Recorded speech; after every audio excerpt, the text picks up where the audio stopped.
I'm Sharon Goldberg. I'm an internal medicine physician. I've practiced medicine for 21 years, and my background is mostly academic, internal medicine, hospital-based, clinical research, and medical education. Wireless radiation has biological effects, period. This is no longer a subject for debate when you look at PubMed and the peer-reviewed literature.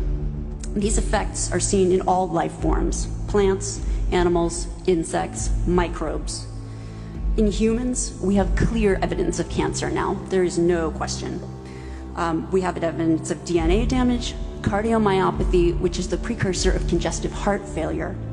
So 5G is not a conversation about whether or not these biological effects exist. They clearly do.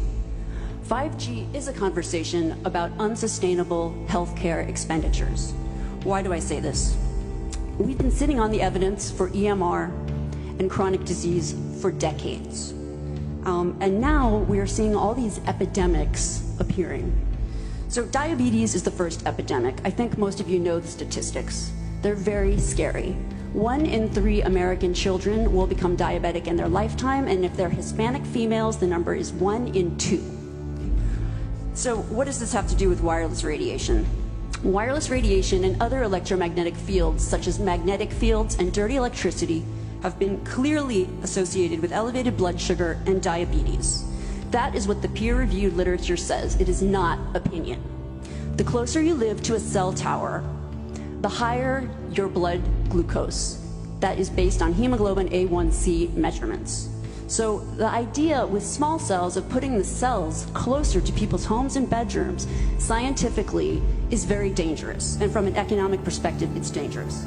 And you may not know this. I was shocked to find this out. But the way you create a model of diabetes in rats in the lab is by exposing them to 2.4 gigahertz. And this is not for long-term exposure.